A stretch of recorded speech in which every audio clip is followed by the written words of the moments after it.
بەناوی خدای بەخشندەی میهرەبان بینەرانی ئەزیز و خۆشەویستی ڕسەی زانایان سەلام و ڕەحمات و میهرەبانی خوای گەورەتان لەسەر بێ. خۆشحاڵ و شادمانین کە لە ئاڵقەیەکی تری تازەی بەرنامەی ڕسەی زانایان بە خزمەتی ئەوەی ئەزیز و خۆشەویست شاد بینەوە.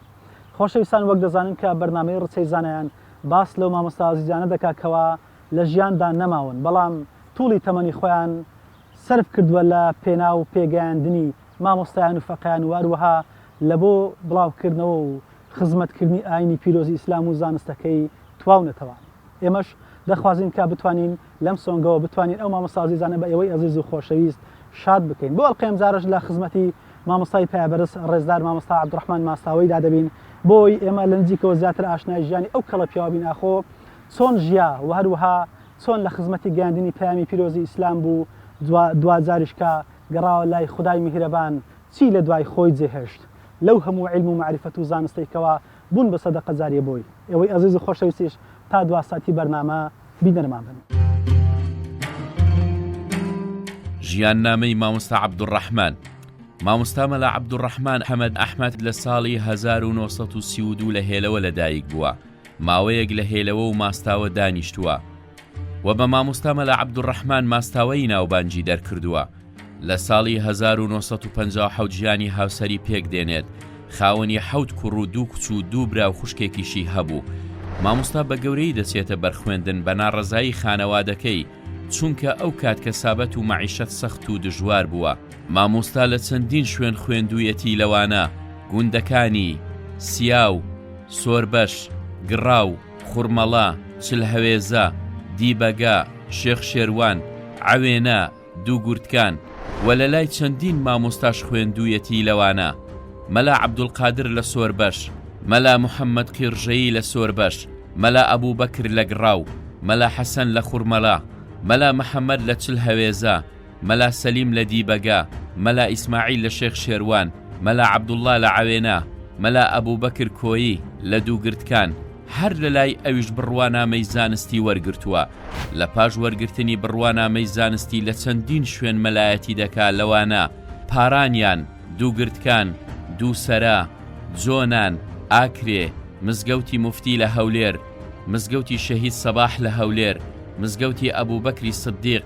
زۆرترین کاتەکانی لەم مزگەوتەدا بووە. لە ساڵی 1986 کە ئەم مزگەوتە تەواو دەبێت مامۆستا وەری دەگرێ بۆ مەبەستی مەلایەتی تا وەفات دەکا هەر لەوێ دەمێنێتەوە. مامۆستا لە ژیانی هەر خەریکی وانەوتنەوە بووە. چەندین بڕوانامەی زانستی بەخشیوە. هەندێکی مەراسیمی بۆ ڕێکخراوە و هەندێکیشی بەبێ مەراسیم بووە. ناوی هەندێک لەم مامۆستایانەی لە لای مامۆستا ئیجازەیان وەرگرتووە بریتی بوون لەمانە: مەلا محیەدین، مەلا عەلی دووگرتکانی، مەلا محەممەدی ئاکرێ، مەلا شاکر، مەلا عوسمان، مەلا خالید، مەلا ئەحمەد هێلەوەیی، مەلا عیماد، مەلا زوبێر، دکتۆر جەمیل سوورچی، مەلا نیاز دێگەیی، مەلا دڵشاد گەڵاڵی، دکتۆر جەعفەر گوانی، مەلا مەسعودکانی کوردەیی، مەلا ئیسماعیل سووسەیی، دکتۆر ئیدریس سوورچی، مەلا عەلی سوورسوورەیی، مەلا محەممەد شەوکەت، مەلا جەلیل خۆشناو. لە دوو قوتابخانە و شوێنی ئاینیش مامۆستا بووە لە مزگەوتی سەواف و لە قوتابخانەی مەلا عەبدوڵڵا پەلپیتانی لە مەدرسەی نانەکەلی. لە 27 2019 کۆچی دوایی دەکا لە گۆڕستانی شێخ ئەحمەد بە خاک دەستپێردێت.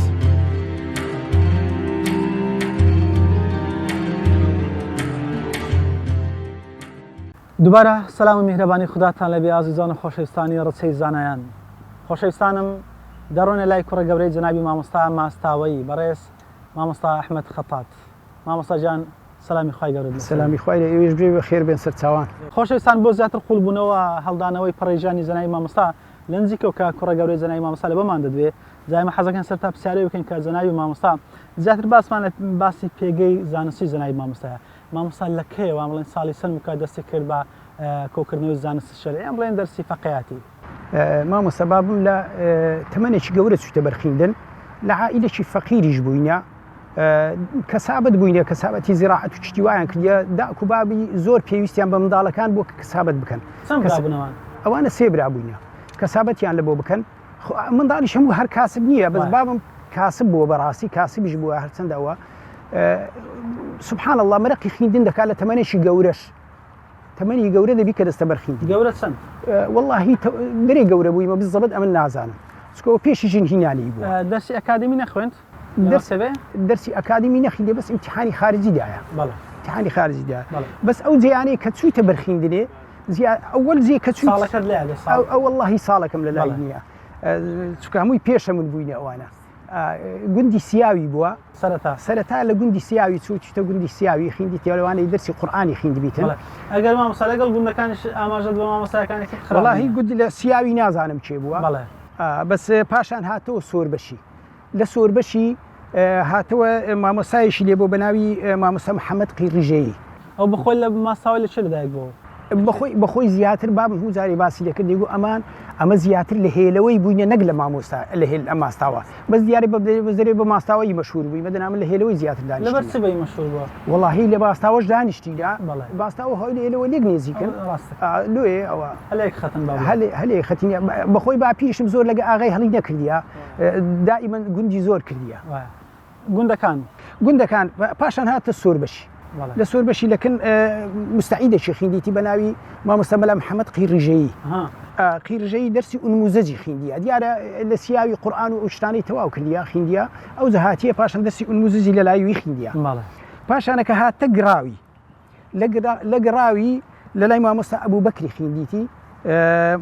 مغنی طلاب و هەتا عەبدوڵڵا یەزدی خوێندیە لەوێندەرێ لە گراوی چوویتە خورمەرەی لە بەس ئەوەی لە خورمەرەی نازانم لە خورمەرەش چوویتە چل هەوێزی لەوانەیە زۆر نەمابیتەوە چکە احتیمالی هەیە باسی هەندەکانی دەکرد دەیگۆ مامۆستایەکە زۆر بەدین بوو ئەمن لەوم جێلێ بۆ مەسەلەن دەیگۆ مامۆستا زۆر بەدین بوو بەس علمی زۆر نەبوو هەموو مامۆستا علمی زۆر بوو بەس دیانەتی زۆر نەبوو ئەوەش هەیە پاشان لەوێ دەستە دیبەگەی ئەو گوندانەی هەموو کردیەوە پێشی ئەوەی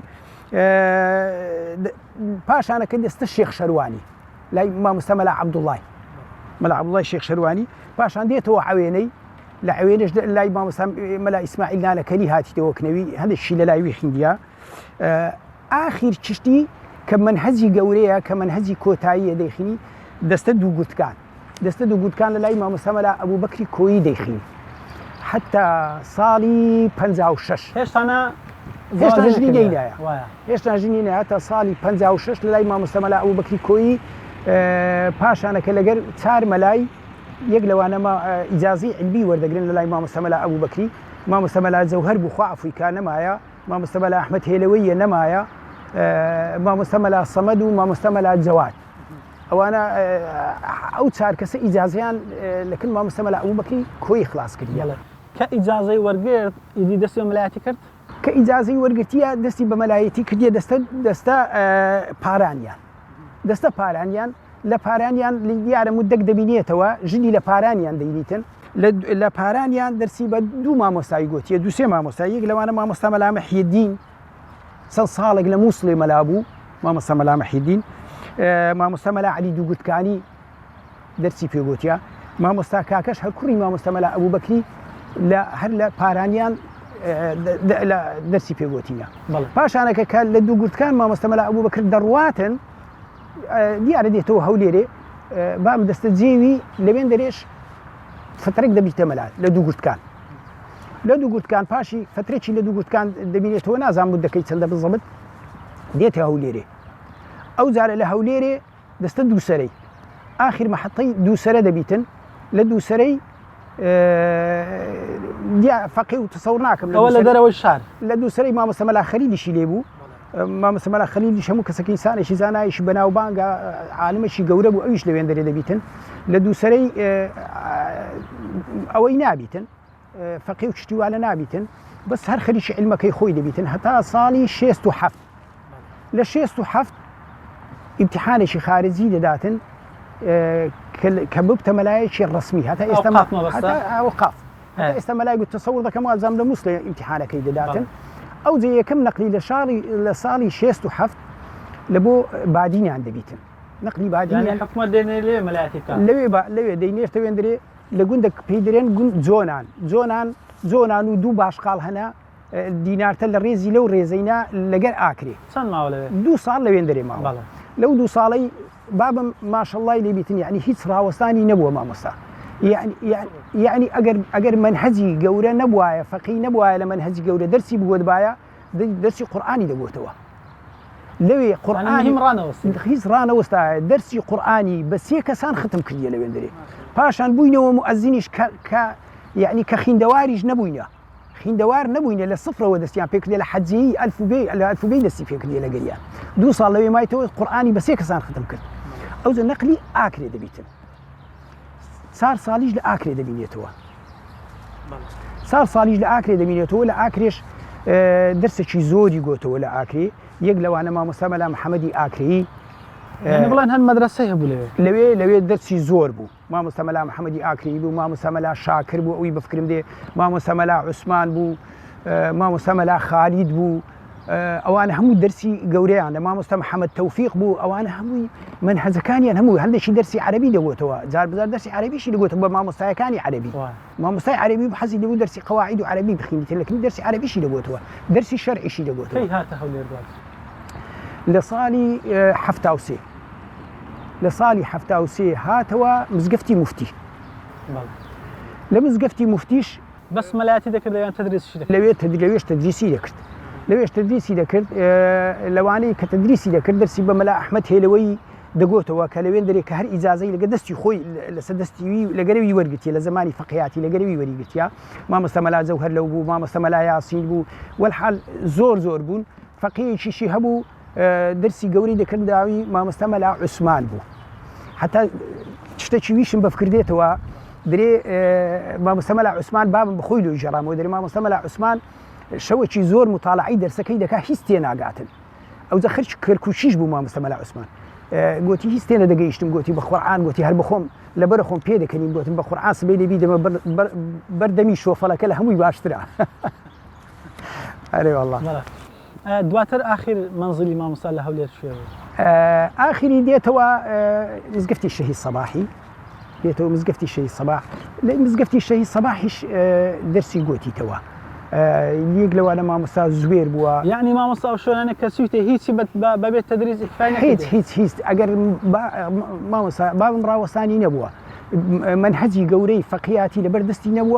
نەبووایە بە منداڵانی دەگوتەوە زوی عەمبەی ئەلفوبەی پێ دەگوتەوە چکە ئەلفوبەی بەمەش خلاص کردیە قورئانی بەمە ختم کردیە هەر هەمومان لەوێن دەری حتا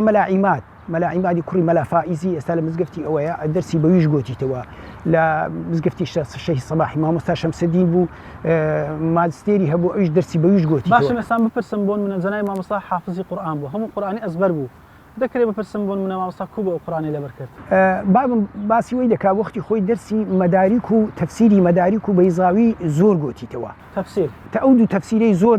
دەرسی گوتیتەوە لەبەر ئەو دوو دەرسەی قورئانی هاتە بەری ڕاست دەستی پێکردی و قورئانی لەبەر کردەوە دەرێ ئەمن ئەو دوو دەرسەم زۆر گوت نازانێت چەندی پێچوو واللهی لەوانەیە گەلە زۆری پێ نەچوو چکە ختمیشی زۆر دەکرد زۆر ختمی زۆر دەکرد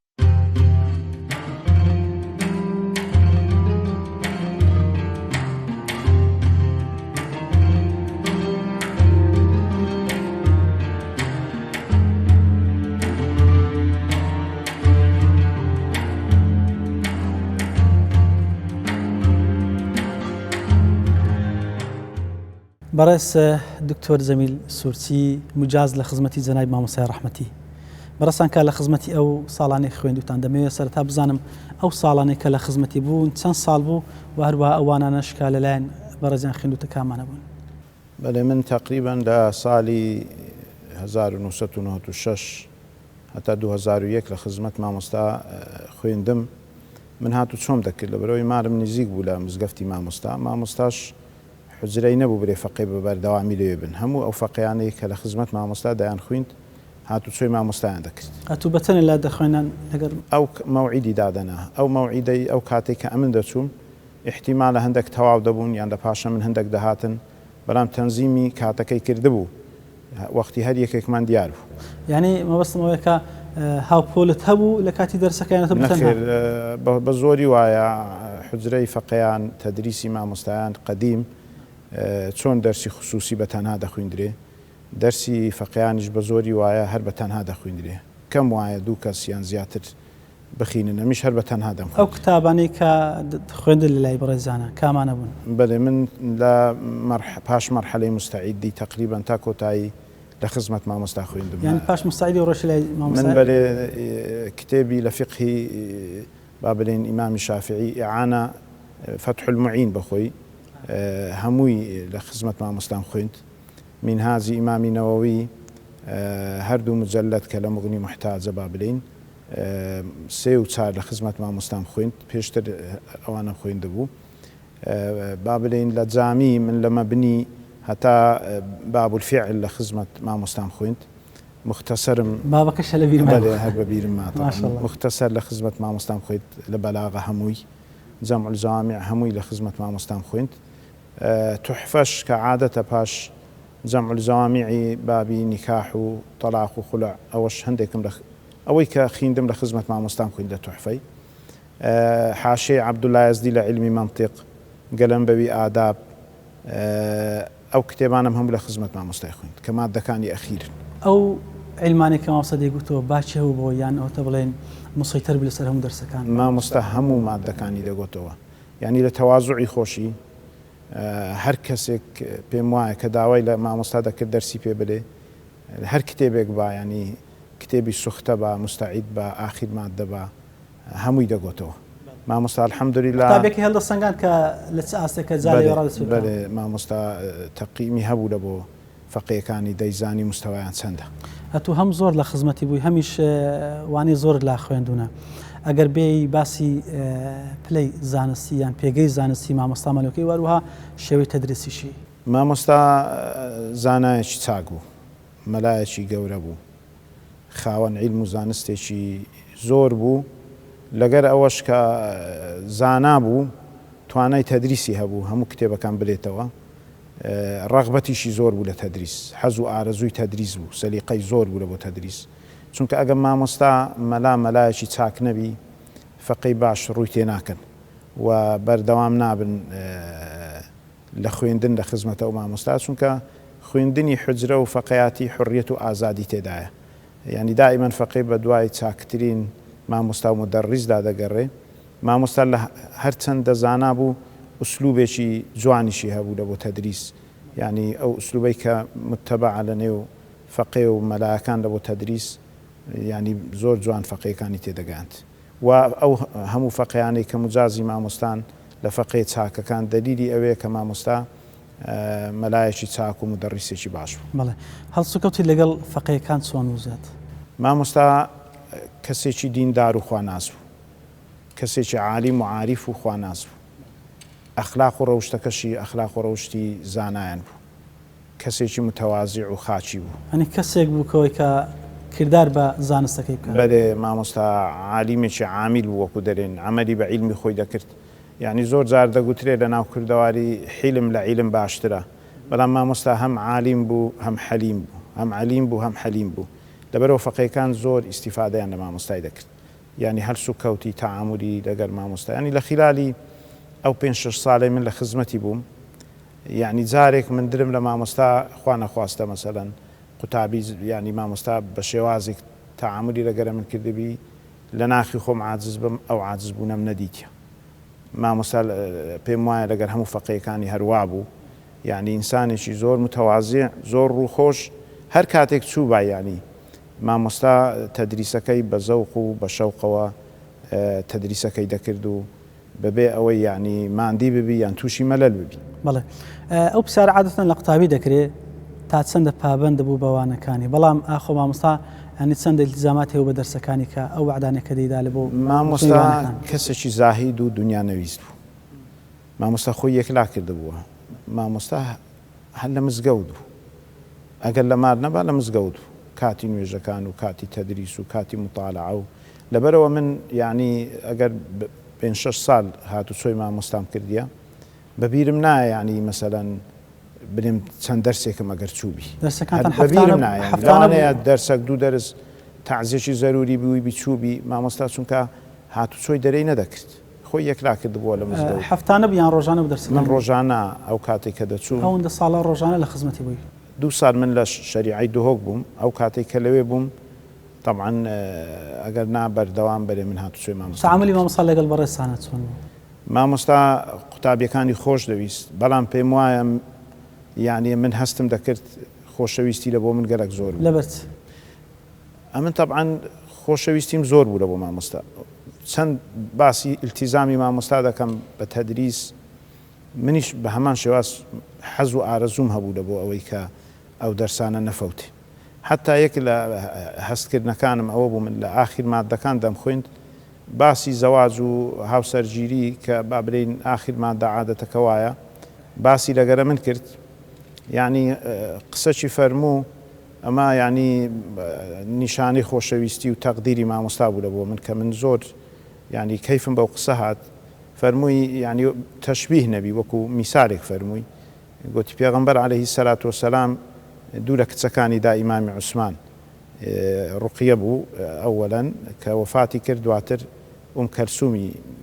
دایێ کە ئەویش وەفاتی کرد. ئیمامی عوسمان زۆر عاجز بوو. پێغەمبەر عەلەیهی سەلات وەسەلام فەرمووی لەو کانە عیندەنا ثالیثە لەزەوەجناکەها. مامۆستا ڕەحمەتی خوای لێبی فەرمووی کچی نەبوو طبعا، فەرمووی ئەگەر من کچم هەبا بە هەمان شێواز تەعاملم لەگەرە تو دەکرد. یعنی ئەمە هەستکردنێکی گەورە بوو کە مامۆستا یعنی زۆر زار قسەی تریشی بەرامبەرە من دەکرد، یعنی کە بەرێ من دەمزانی مامۆستا خۆشەویستی لە بۆ من گەرەک زۆرە. ئەمنیش طبعا علاقە و پەیوەندی قوتابی و مامۆستام نەپسران تا وەفاتیشی کرد، بەردەوام هاتو چۆم دەکرد لە ماڵەوە لە کاتی نەخۆشی. جگە لەو زانستانی کە لێی فێربووی چیتری لێ فێربووی؟ مامۆستا پیاوەکی ڕەبانی بوو، یعنی هەر مامۆستا نەبوو، مڕەبیش بوو. یعنی زۆر جار ئینسان وەکو قودوە کە لەگەر کەسێک مساحەبە دەکەی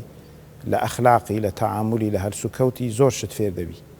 من پێم وایە زۆر شت لە مامۆستا فێر بووم، هەم لە تەوازوعی، هەم لە زوهدی، هەم لە دینداری، ئەوەی کە زیاتر پێ سەرسام بووی بوانی. مامۆستا ئینسانێکی زۆر حەلیم و نەرمونیان بوو و کەسێکی زۆر متەوازیع بوو و زۆر ڕەغبەتی لە تەدریس و لە ئەو منهەجە هەبوو کە متتەبع بوو لە حوجرە دەخوێندرا. شتێکە بێ لە ژیانی ئەو باسکەی شایانی باسکردن بی؟ مامۆستا هەموو ژیانی شایانی باسکردنە بەڕاستی، لەبەرەوەی کەسێک بۆ حافزی قورئان بوو. هەر حافزی قورئان نەبوو، پێم وایە حامیلی قورئانیش بوو. یعنی فەرمووی من بە گەورەی قورئانم لەبەر کرد، لەبەرەوەی من لە فەقەیاتی کتێبم زۆر لەبەر کرد، مەتن و حاشیە و شەرح و فەرمووی جارێکی فکرم کردەوە ئەو کاتێک کە مامۆستا بوو مەلا بوو وەبزانام لە مزگەفتی ئەو کاتە بوو کە لە مزگەفتی شەهید سەباحی ئیمام خەتیب بوو. فەرمووی گوتم من ئەو هەموو کتێبانم لەبەر کرد، طبعا هەمووی ڕۆیشت لەبیر محافەزەی لەسەر ناکەی، لەبەر چی؟ یعنی ئاوڕم لە قورئان نەداوە لە خزمەتی قورئان نەبوو. لەبەرەوەی فەرمووی هیممەتم کرد، الحەمدوللا قورئانم هەموو لەبەر کرد، قورئانی لەبەر کرد. یعنی من زۆر جار دەچوم لە بۆ دەرس لە هەیوانی مزگەفت قورئانەکەی لە دەستی بوو هاتوچۆی دەکرد و دەوری قورئانی دەکرد ڕۆژانە 4 جوزە ئەو وردی خۆی میقداری خۆی هەبوو، حتا لە کاتی نەخۆشیش تا توانای هەبوو هەر لە خزمەتی قورئان بوو. ئێستا ڕۆحیانەت و زانستی مامۆستا مەوجودە، چی پێ دەڵێ وەکو قوتابێکی ئەو؟ والله من يعني قەرداری مامۆستایمە، چونکە دەڵێن الآباء ثلاثة أب ولدك وأب علمك وأب زوجك. يعني أو بابي كإنسان لي دبي ڕێز و حرمەتی خۆی هەیە، ئەوەی تربیەتت دەکا و پەروەردەت دەکا و فێری زانستت دەکا، ئەویش بابێکی معنەویە و ئەوەی کچی خۆت پێدەدا ئەویش ڕێز و حرمەتی بابی هەیە. من لە ژیانیشی بە هەمان شێواز وەک باوکێک وەک مامێک بەردەوام تەماشام دەکرد. ڕێز و قوتاب یعنی ئەو ڕێز و حرمەتەی پێشتر هەبوو لە نێوان قوتابی و مامۆستا، ئێمە الحەمدوللا مڕاعاتمان دەکرد و ئەوەش بەرەکەتی خۆی هەیە. بەداخەوە کە لەو زەمانە زۆر کەم بووە ڕێز و حرمەتی قوتابی لە بۆ مامۆستاکەی. ئێستاش ئێمە هەر قەرزاری مامۆستاینە و بە هەر شێوازێک بی ئێمە ئەگەر بە دوعابی ئەمە دوعای لە بۆ مامۆستای دەکەین، طبعاً حەق و مافێکە لەسەر ئێمە و الحەمدوللا ژیانەکەی بەسەر بەرزی و بەسەر برندی بەسەر برد و ئەمەش ئەسەر و شوێنەوارێکی زۆر چاک بوو لە پاشە خۆی بەجێهێشت.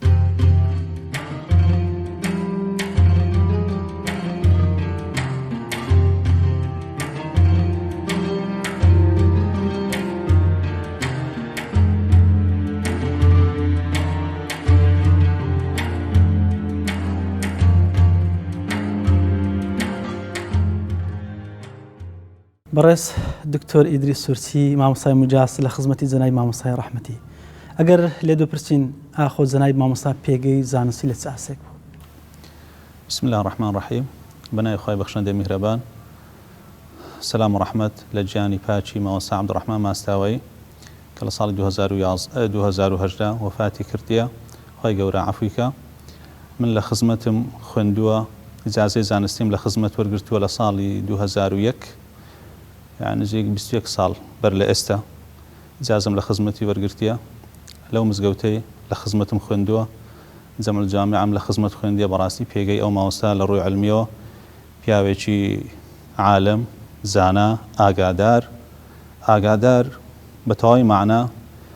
ئەو پیاوە زۆر خۆی ماندی ئەکرد لە بۆ ئەو دەرسانەی کە دەیوتەوە مەبەست لە ئاگاداری لە علومە شەرعیەکانە لە علومە شەرعیەکان تەواو ئەو پیاوە ئاگادار بوو لە بەلاغە لە ئوسڵ فقه لە نەحو لە صەرف هەر علمك لەو 12 علمانە بگرە لە علومی عەقلی و نەقلی ئاگادار بوو بەتایبەت هەستەکەم لە بەلاغە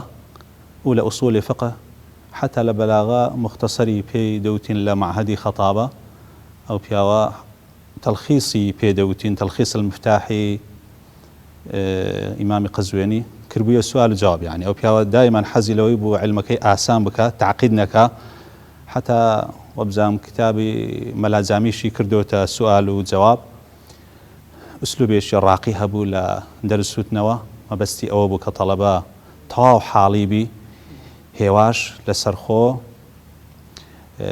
بە طریقەی زۆر سادە ئەو علمەی دەگەیاندا قوتابی باسی دلیلی عقلی نەقلیت کرد لە دلیل نەقلیەکان کێشەمەنێکە نصوصن ئايات و حەدیثە لە عقلیەکان چۆن بووست؟ علومی عقلی مەبەستمان يعني فەلسەفە و منطق و ئەوانە اهتمامی هەبوو بەڵام زیاتر هەستەکەم يعني ئەو پیاوە زیاتر مەشغول بوو بە علومی نەقلی وەکو قورئان فەرموودە ئەو پیاوە حیاتی خۆی زیاتر تەرخان کردبوو بۆ قورئانی پیرۆز چۆن تێکەڵچێشی دەکرد ئەو دوانە؟ ئەو پیاوە قورئانی حفظ بوو يعني قورئانی هەموو لەبەر بووە دائما مراجعەی دەکردەوە هەموو ڕۆژێ حتا لە کاتی نەخۆشیش باسەکرێکە ئەو پیاوە ڕۆژانە سێ جزء قورئانی مراجعە کردەوە بەردەوام ئەو پیاوە یعنی علم و تەقواکەی بەیەکەوە جەمع کردبوو بەردەوام حەریص بوو کە داتمە دەرس لە خزمەتی مثلا موعدمان هەبوو عەسران ئەو پێشی من ئامادە بوو یعنی بەس چاوەڕێی دەکرد کە بچمە خزمەتی لە خزمەتی دابنیشم و چۆک بدەم لە خزمەتی علم و معارف دەڕۆشتنیان قوتابیت لەگەر بوون نا هەر بەتەنیا زیاتر دەرسەکانی ئەو مامۆستا بەتەنیا بووی لە دەرسی حەلەقی هەبوو لە معهەدی خەتابە دەیوتەوە بەلاغەی پێدەوتین تەلخیصی مفتاحی پێدەوتین ماشەڵڵا پیاوێکی بەهرەمەند بوو لە علومی شەرعی بە علومی عەقلی و نەقلیەوە وەک قوتابێک لە خزمەتی ئەو کە ئیجازەت وەرگرت ئەگەر لێت بپرسم بە چی مامۆستای زۆر یان بڵێن زیاتر سەرسام بووی؟ ئەو پیاوە وەکو ئیمامی شافعی دەفەرمێ ئەگە بێت و علەما ئەولیای خوای گەورە نەبن معنای ئەولیا نییە وجودی نییە ئەو پیاوە هەستەکەم پیاوێکی ساڵح بوو پیاوەکی وەلی بوو ئەو پیاوە ئەوەی کە جێگەی سەرسامی بوو مەشغوڵی دنیا نەبوو یعنی زاهید بوو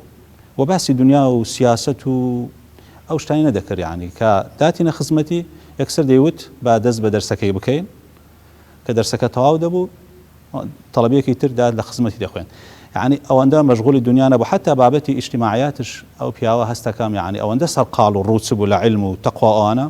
دەیوت ئەمن کەم بەشداری سڵح و ئیجتیماعیات کاتم نییە بۆی خۆم سەرقاڵ بکەم مامۆستا عامل بوو علمێکی هەیە بوو مامۆستا ئەکید يعني ئەو پیاوە يعني عملی ئەکرد بەو علمەی کە هەی بوو شەونێژ و قورئان و مراجعەی قورئان و مزگەوت و عیبادەت و يعني نازانم پیاوێکی زۆر دەگمەن بوو ئەگەر لە یادت بی ئەو مۆقیفانێک کە مامۆستا لەسەر شەرع بۆ منە نواندی بێتی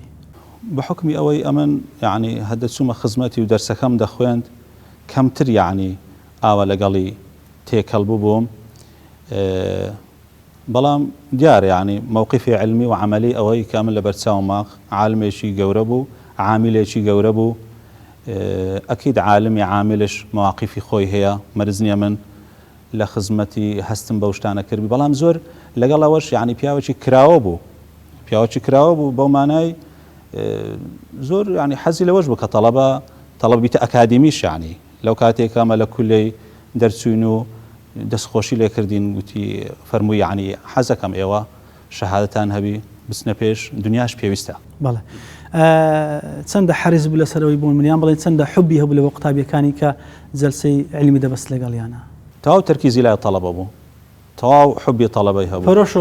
پەرۆشەوە بەتایبەتێکە تەڵەبە یعنی زانیبای مستەواکی هەیە ئاستەکی هەیە خۆشی دەویست ئیهتیمامی زیاتری پێدا وەلەو یعنی ئەو دەرسی خۆی دەوتەوە یعنی نەمەتەکی تایبەت بەخۆی هەبوو ڕێزکەیەکی تایبەت بەخۆی هەبوو حەقی دەرسەکەی هەرچی هەبایە بەڵام ئەگە تەڵەبە ئاستەکی بەرزی هەبا خۆشی دەویست زیاتر بایەخی پێدا. بتوێ لە کۆتای شتێک بڵێ لە خزمەتی مامۆستا؟ وەڵاهی دوعای خێر بۆ مامۆستا ئەکەین ومێ دەکەین ئێمەش بتوانین جێگەی ئەو تۆزەک پڕ بکەینەوە چونکە هیوای ئەوە بوو کە ئەو تەڵەبانە ببنە مامۆستا و خزمەتی ئەو دینە جوانە بکەن. خی گەورە عەفویکە خی گەورە مەرتەبەی بەرزکە.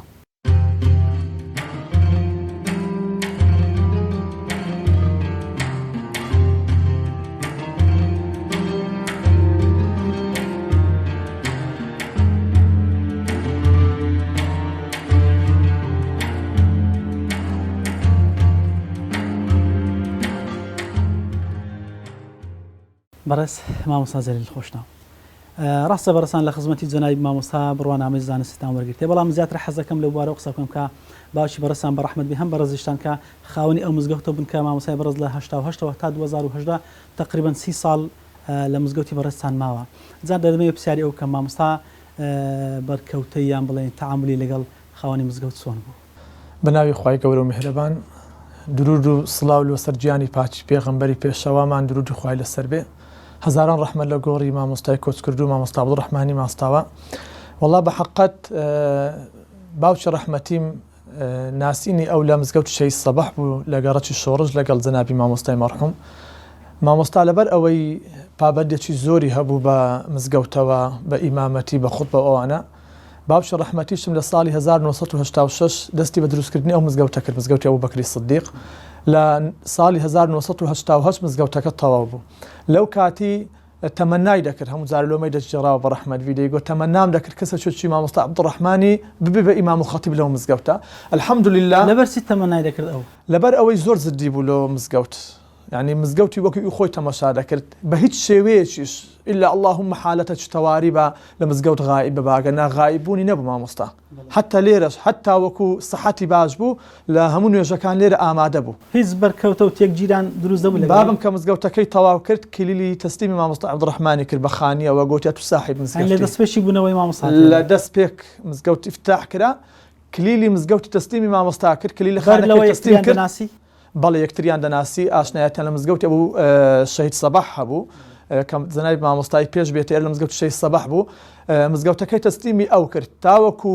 مامۆستاش وەفاتی کرد کە چەند ساڵ پێش وەفاتیشی مامۆستا خانەنشین ببوو بەڵام هەر لە مزگەوت مابەوە و تەواجودی هەبوو لە مزگەوت وەکو مەئموم دەهات لێرە بەشداری نوێژەکان خوتبەی دەکرد بەبەردەوام خوتبەی دەخوێندەوە بەبەردەوام خوتبەی دەخوێن و تاوەکو ساڵی 2005-2006 ئەو کاتی کە جەڵتەلی دا و سەحەتەکەی تێکچوو ئەوە بوو هیچ نەتوانێت بەردەوامی لە وتاردان. وتاری مامۆستای چۆن وتار بوون؟ وتارەکانی مامۆستای تامێکی تایبەتی هەبوو پڕ عیلم بوو مامۆستا بە شتێکیش بەناوبانگ بوو لە وتارەکەی لە کۆتایی هەموو وتارەکان شعرێکی دەخوێندەوە یعنی خەڵکێکە بوو زۆر پێی خۆش بوو ئەم نەمەتە ئەم زۆرە وتاردانە وە دەنگێکی باشیشی هەبوو تاوەکو مامۆستا وەفاتی کرد لە دوو شت نەقوستانی نەدا ینی یەک لەوان چاوی تاوەکو وەفاتیشی کرد حاشیە کتابەکانی بەبێ عینێک دەخوێندەوە دەنجیشی نەگۆڕە یعنی هەتا بە ساڵێک 2 ساڵ پێش وەفات بکە کە دەهاتە مزگەوتیش چەند جارێک بە زۆر داماگوتماوەتە دەی بانگێک بدەیت چکە زۆر جار بانگیشی دەدا لێرە دەنجی خۆش بوو دەنجی زۆر خۆش بوو هەتا کوڕەکانی مامۆستاش کە ئەوانیش هەندێکیان چوونەوەتەوە سەرڕێزکەی مەلایەتی و قاری و مؤەزیناتی ئەوانە ئەوانش دەنگێکی زۆر خۆشیان هەیە لە قورئان و لە بانگدان و لەمانە مامۆستا خێر و بەرەکەتێک بوو لەو مزگەوتە تاوەکو ئەو لێرە بوو هەم خێر و بەرەکەت بوو لەو مزگەوت هەم بۆ گەڕەکەکەش. نەمەتی وتاری مامۆستایی بەڵێ لەگەڵ باسی هەفتانە دەڕۆیشت بە قورئان وەکو ئەو هەندێک ڕوودا و کە دەهاتە پێشەوە مناسەباتەکان مامۆستا باسی دەکرد هەندێک مناسبەی دینی و ئەوانە کە هەبوو مەسەلەن ڕەمەزان و مەولود و ئیسرا و میعراج و ئەم بابەتانی کە دەهاتە پێشەوە جەژنەکان و قوربانیکردن و ئەوانە ئەگەنا بابەتەکانی تری وتاردان هەر بابەتە لەسەر شتێک بکەوە پەیوەندی بە شەرع بوو هەرگیزی شتێکەری سیاست نەدەبوو. مامەڵەی مامۆستا لەگەڵ دانیشتوانی گەڕک چۆن؟ مامەڵەیەکی وەکو دەڵێی خزمانە وەکو باوکو کوڕ، یعنی خەڵک زۆر ڕێزیان لە مامۆستا دەگرت، یعنی زۆر جاری وا هەبوو کێشە و مەشاکلەکانی خۆیان هەموو دەهێنا لای مامۆستا و خەڵکی تریش لای تریش هەردەهاتە لای مامۆستا لۆ ئەوەی پرسوڕای پێ بکە ڕاوێژی پێ بکە، هەر شتێکیان هەبێ پرسیارێکی شەرعی بێ ڕاوێژێک بێ چارەسەرکردنی کێشەیەک بیتن مامۆستا لە هەمووی ڕۆلی هەبووە. بەڵێ دوای خانەنشینی جەنابی مامۆستا هەر لێرە ماوە؟ هەر لێرە ماوەوە تاوەکو وەفاتیشی کرد. بەڵێ ئەو کاتە دەوری چۆن بوو؟ ئەو کاتە بەس دەهاتە نوێژ و کورسیەکمان لە مزگەوت دانابوو، دەهات لەوێندەر ئامادە دەبوو، هەم ئامادەی نوێژەکان هەم ئامادەی وتاری هەینی و تاوەکو تقریبان 3 ساڵێک پێش وەفات بکاتن هەموو نوێژەکان وجودی هەبوو لێرە نوێژی بەیانی و هەموو نوێژەکان. هەستان بە بۆشایی کردبووی کە جەنابی مامۆستا وەفاتی فەرموو؟ بۆشایەکی زۆر گەورە بوو، هەرگیز بۆشای پڕ نابێتەوە. یعنی هەر لێرە بوو مامۆستا وەکو قوتەکی معنەوی بوو لە ئێمە، ینی من هەموو جار خوتارم دەخوێن دو دەمگو مامۆستا مەڕاستی جورئەتی لێ بەرامبەرەت و کات و مامۆستای منی و ئیجازەم لە خزمەتت وەرگرتووە و دەیگوت نەخێرە من شانازی دەکەم. مەشوەرەت پێ دەکرد؟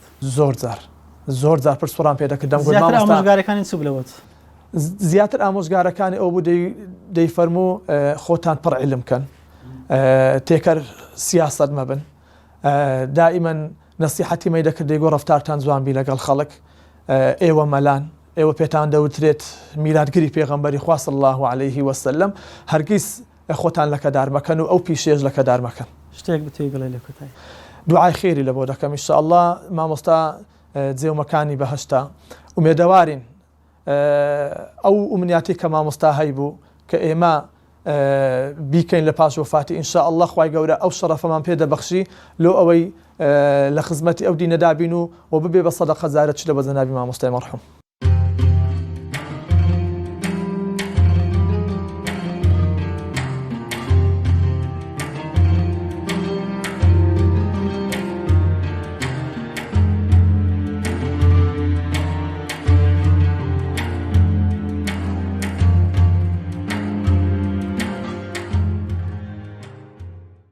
بەڕێز دکتۆر جعفەر گوانی، ئەوەندە لە خزمەتی جەنابی مامۆستا بوو ئەگەر لێت پرسین جەنابی مامۆستا چۆن ناسی؟ بەڵێ بەحەقەت ئەمن لەو هەندەی لەگەڵ مامۆستای ژیام طبعاً 2 ساڵ لەگەڵ لە خزمەت مامۆستای وەکو فەقێ و وەکو دەرس خوێنێک لە کەنی بەردەوام بووم،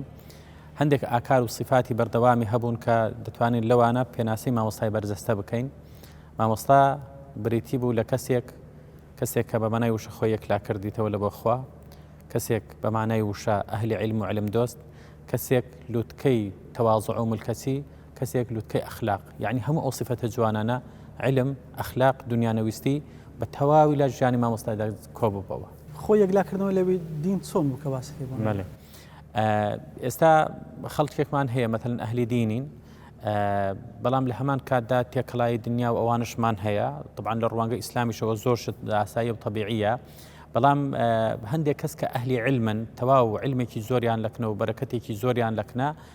ئەوانە کە زیاتر دەپڕژێنە سەر تدریس و علم و یان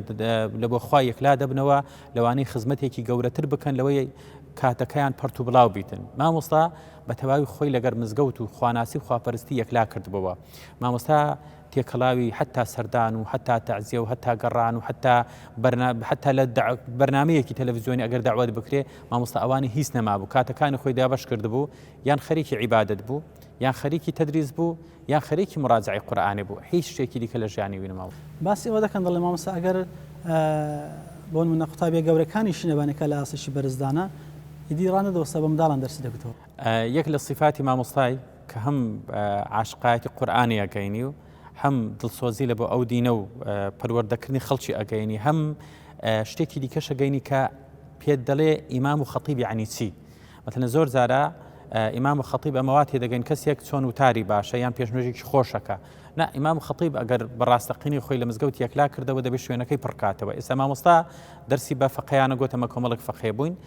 سەرباری ئەوانش هەموو عەسرا مامۆستا وێ ڕای ئینسانێکی زۆر عالم بوو، وێ ڕای ئەوەی زۆر بە تەمەندا چوو بوو، وێ ڕای ئەوەی زۆر نەخۆش بوو، هەموو عەسران لە مزگەوتێ دادەنیشت 20 منداڵ 30 منداڵ زە ئەو منداڵانە لە 7 ساڵی و 6 ساڵیەوە دەست پێ بکە حتا دەگەیشتە تەمەنی 10 ساڵی مامۆستا دادەنیشت یەک بە یەک قورآانی پێگوتن فێری ئەلفوبەیەکردن فێری زوعەمەیەکردن فێری هەموو ئەو شتانەیە کرد ئەوە نەبوو بگاتە حەدێکی ئەمن ئەوەی ناڵم یاڵە منداڵێک با پێیانریا فلان کە ئەنەما ئەوەی خوێن ئەوەندەش بە مەرحەمەت و یعنی بە سەبر بوو لەگە ئەوانە ئەتو تەوەقوع ناکرد مەثەلەن زاری وایە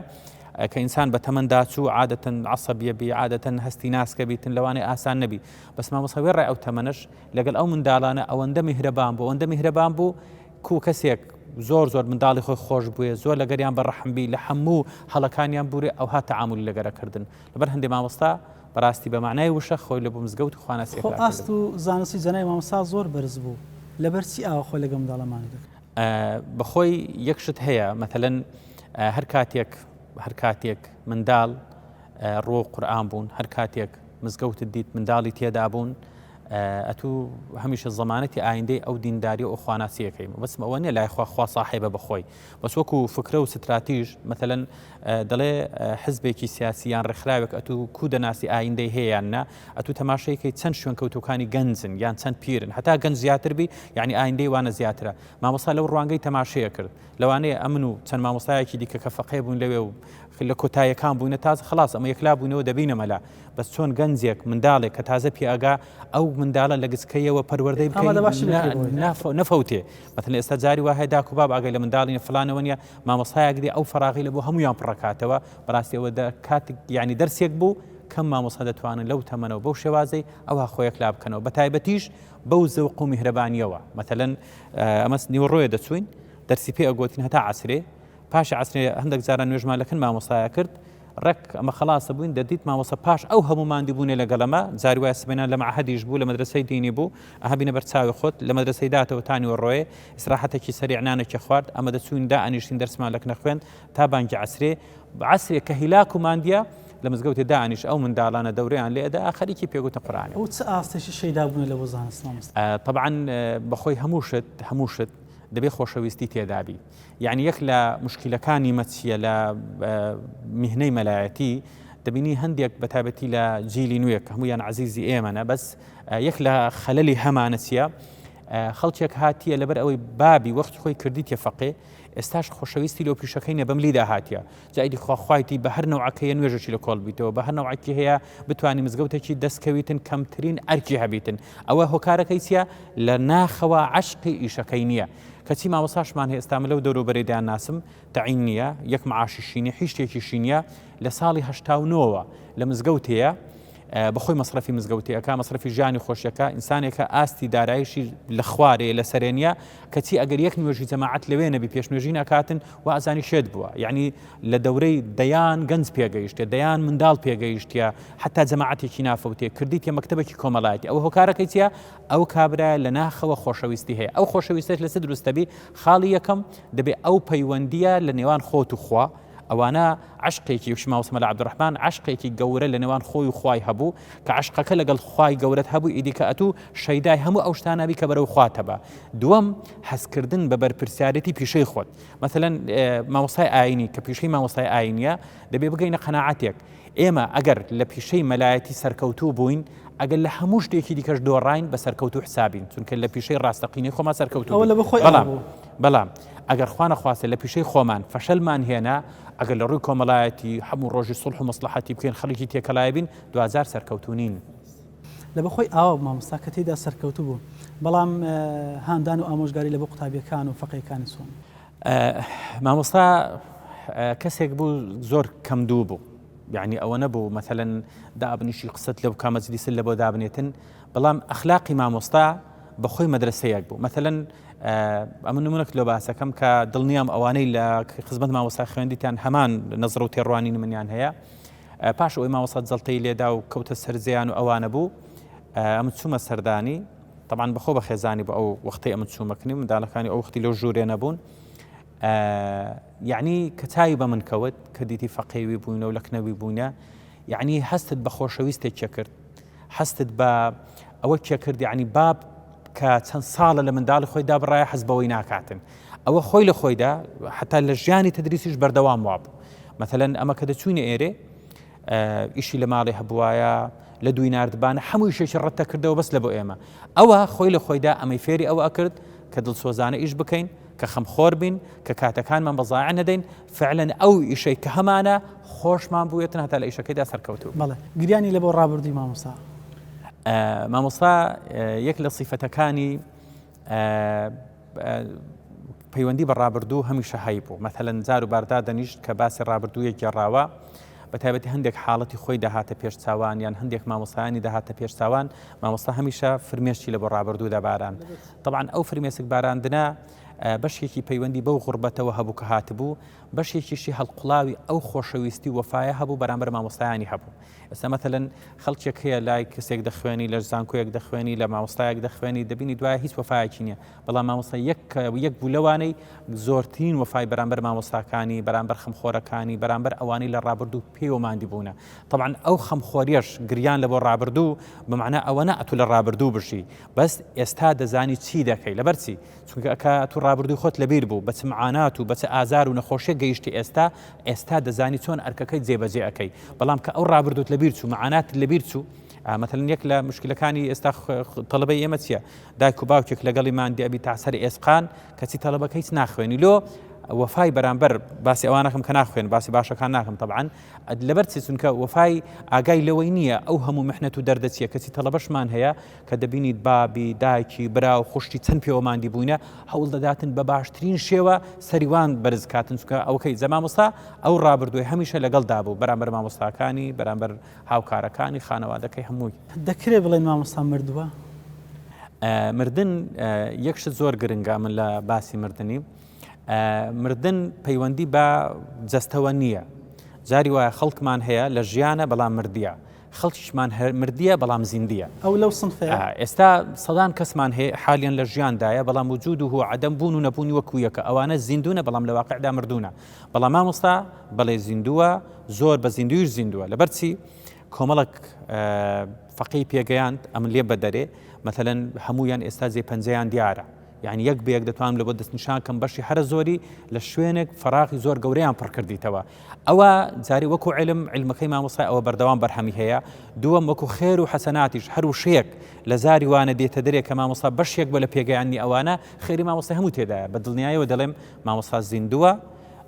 حتا ئەو کاتش کۆتایی بە دنیا دێ مامۆستا هەر بە زیندوی دەمێنێت چونکە نەوە دوایینەوە ئەو علمی مامۆستای ئەو ئەخلاقی مامۆستای ئەو دڵسۆزی مامۆستای دەگوازرێتەوە مامەڵی جەنابی مامۆستای ڕەحمەتی لەگەڵ هاو ئاستەکانی خۆی یەک لە سیفەتەکانی دیکەی کە زۆر یەک لە سیفەتە هەرە جوانەکانی مامۆستا بوو مامۆستا هەمیشە بە سەرکەوتنی هاو ئاست و ئەوانەی خواری و سەرێ زۆر دڵخۆشە بوو مثلەن کە دەیزانی مامۆستایەک لەو تاردان سەرکەوتووە یان کە دەیدیت مامۆستایەک لە لۆنمونە لە تەدریسی سەرکەوتووە زۆر پێ دڵخۆشە بوو یعنی ئەوە دەبێت سیفەتێک بێت لە هەمومان قوڵ ببیتەوە بە سەرکەوتنیەک دڵخۆش بین حەسادەتی و ئێرەی پێک بردن نەمێنیتن حتا من نمونەکە لۆ باسەکەم ئەمن پاشی ئیزازە مەرگرت و دابڕام ئەوانە مثلەن دەدیت لە بەرنامەیەکی داوەتە بووم مامۆستا دەیدیت یەکسەر تەلەفۆنێک کرد ولا زعفر ئەو شۆم دیتی فلانشتە زۆر باش بوو دەست خۆشبی بەردەوام بوو یعنی هەمیشە دڵخۆش دەبوو کە دەیان گفت مامۆستا مەلا فلان زۆر هاندانی هەرما بوو هەر بە بەردەوامی یعنی تا ئەو کاتی کەوت ئەمە چەند جار لە تەلەڤیزیۆنە دەرەکەوتم مامۆستا تەلەفۆنێکی لۆم نەکرد بە زۆری یعنی لەو تەمەنە و لەو مەشغوڵی و لەو هەموو ئەوەی خۆش لەبەر هەندێ هەمیشە دڵخۆش دەبوو بە سەرکەوتنی هەموو مامۆستایانی ئاینی و بە سەرکەوتنی هەموو فەقێ دواتر مامۆستا جەڵتە لێدا و بەڵام هەر بەردەوامیش بوو مامۆستا طبعاً یەک لە عشقی تەدریسی مامۆستای ئەوە بوو مامۆستا ئەو کاتی جەڵتەشی لێدا بوو بەس ئەو کاتی کەوتە سەرجەی ناچوو کە چەندجار مامۆستا تووشی ئەو نەخۆشیی بوو کە وازی لە تەدریس و فەقەیان نهێنا چیە کردێ بەخۆ بە گۆپاری داتە مزگەوتێ قەلبیشی زۆر نەخۆش بوو تەدریسەکەی کرد و ئەوجا دەچووە ماڵێ مامۆستا بە معنای وشە عاشقی قورئان عاشقی تەدریسیش بوو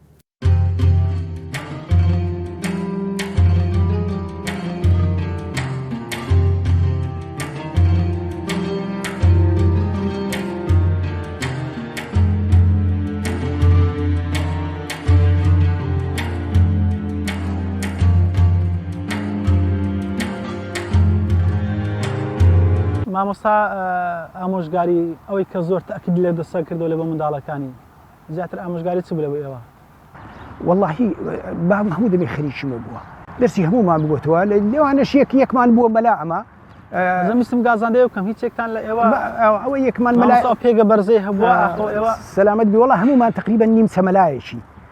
هەمومان نیم چەمەلایەکین بابم برێ دەرسی بۆوانی دیش گوتیە یوسفمان حافظ القورآن بووە بە عەبدولخالقی گوتی ئێستا عەبدولخالقیش کە جەنابەت دەیناسی ئەویش معلوماتێکی یەکجار زۆری هەیە لە ئەوەی یعنی وەلەو ئەوەمان تەواو نەکردێ نەبووینە مەلا ئێستا مەلا لوقمانمان هەیە لوقمانەویش شەریعەی دوهۆشی تەواو کردیە بەس مامۆستایە ئێستا مدەڕیسە چۆسیکی تەدریس و شتی والا بەڵێ ئەجەم گازان دەکەم لەوێ ئەو مامۆستایە گەورەیە مامۆستای بەڕێزە و پێگە بەرزەی هەبووە ینی دەبی قبولیکەنەوە گازانە بۆ دەبی هیچێکانی بەسەر میحراب بینبەرکەون بۆن والله مامۆستا من زۆر جار باس دەکەم زۆر باس دەکەم مواهیب خوا دەدا خوای گەورە تەوزیع دەکات لۆ مواهیب خواتە هەتا ئەمن ئیشم بەدەستی جەنابەت هەبی جەنابەت ئیشی بەدەستی ڕەوڕەوەی ژیان خوا دەیژێڕیتن ئەو مواهیبانە لەوانەیە هەموو کەسێک ئەو مەوهیبەی تێدا نەبیتن زۆران کەس هەر دەکا کوڕی دکتۆر بی کوڕی ئەوە بی نابتە دکتۆر لەبەر ئەوەی مەوهیبەی دی هەیە ئەو مواهیبە خوا تەوزیع دەکاتن لۆیە خوا دەفەرمی ولو اتبع الحق أهواءهم لفسدت السماوات والأرض بەش خوای گەورە بە جێرەی هەوا و نفسی بەنی ئادەم ناکا گەنا عرض و ئاسمان تێگرێت بەکەی خۆی جگەلەوەی کە هەم پێش نوێژی دەکرد و هەمیش وتاری دەخوێندەوە لەگەڵ ئەوەشە حەزی نووسینیشی هەبوو نووسینی زۆر دەکرد زۆر لەسەر حاشیە و چتیوالەی بەدەست خۆی لەسەر کتابەکانی هەر لەسەر کتابەکانی دەنووسی کتابەکانی چکە زۆر دەستکاری دەکرد ئەوجا زۆر زار ئەوەی دەکرد چکە من کابرایەکی خەتات بووم زۆر جار سوحبەتیان لەگە دەکرد دەیگوم مامۆستا ئەتو خەتت ناخۆشە دەیگو بەخوای من خەتم ناخۆش نییە بەس لەبە ئەحمەدی خەتم ناخۆش بووە لەگەڵ مقارنەی ئەو ئەرێ وەڵڵا بەڵێ ئەوانەیە کە ئەمن لە دەستمە هەندێک لە دەستنووسی جەنابی مامۆستان بڵێ چۆن ئەو دەستوانە لە جێ خۆی بەجێ هێشت و دواتر ئەوە نەتان کردوتە واللهی ئەوە مایە ئەوە دەمەوێت بزانم هەندێک قسەم لەگەر هەندە مامۆستای کردیە چکە وەختی خۆی دەرسی پێشی ئەوەی بێتە ناویچیە لە مزگەفتی شەهید سەباحی نەقدی مزگەفتی ئەبوو بەکر سدیق بووە کە دەکا ئەو مزگەفتەیە ئەوە دەزان 30 ساڵ لەو مزگەفتەی دەوامی کردیە زیاترین چشتی لەناو ئەو مزگەفتەی بووە ئەوجا دەرسیشی لە سەوافی گوتیتەوە دوێ هەندە منهەجی دروست کرد لە بۆ کتابی دروست کرد لە بۆ تەڵەبەکان دەرسی لە مەدرسەی نانەکەلی گوتەوە لەگە مامۆستا مەلا عەبدولقادری لەوێشی گوتەوە بەڵام مامۆستا مەلا عەبدولقادر خوا عەفوکەوەی زەڵتەلەیدا ئیتر مەدرسەکە تەسەوڕ دەکەم پاش هینێ تێکچوو لە تەسەوڕ دەکەم هەندە یەک دو سێ مەلایەک دەرسیان لە وێندەرێ دەگوتەوە منهەجی گەورەیان دەگوتەوە بەڕاستی مامۆستا ئەحمەد ئێمە لە بەرنامەی ڕسێ زانایان پێمان خۆش بوو لە خزمەتی جەنابی مامۆستا بدوێن هەمیش وەکەوەی کە وەفایەک بنوێنین بەرامبەر بەو زانایە بەو کەڵە پیاوە هەمیش وەکەوەی کە زیاتر بە خەڵکی بناسێن بۆی چاو لە ژیان و پێگەی زانستی جەنابی مامۆستاکەم بەڕێستانستان هەیە یاخۆ دەستەکانتان خۆشبی خوا خێرتان بنووسی خوا ئەجرتان بنووسی بابم ئەمە زۆر جار باز دەکەم یعنی ئەمەی کە عیلمان لە بابم وەرگتیا دین بابم دین دەی هەموو جارێ باسی دەکرد دین لۆیەیە لە خوای بەنیزیک بکەویەوە کە لە خوش بەنیزیک کەتیەوە خوای گەورە شتێکت فێر دەکات اتقوا الله ويعلمكم الله فێرت دەکات چاکە چییە خراپە چییە یعنی زۆر جار باسی ئەوی دەکرد ئەگەر ئیمانی ئینسانی ڕنگ دەداتەوە لە کردەوەکانی بەڕاستی ئەو ئینسان ئیمانەکەی زەعیفە لۆیە هەموو دەمێ بەنی ئادەمیش خەلیفەی خوایە لەسەر ڕووی عەرد لەسەر ڕووی عەردی خوا ئەتوی هەناردی ئەو عەردەی ئیعمار بکەی ئەو عەردەی سەرەکەی بابم لۆیە بەو نەوعی هیچ ڕاوەستانی نەبووە هەموو دەمێ لەو منتەڵەقەیەوە زۆر حەزی لە تەدریس دەکرد هەموو دەبێ خەریکی تەدریس بوو ڕاوەستانی نەبوو بابم مەلا بوو موئەزین بوو خادیم بوو یعنی ئەگەر هەر ئیشی نەبایە مزگەفتی خاوێن دەکردەوە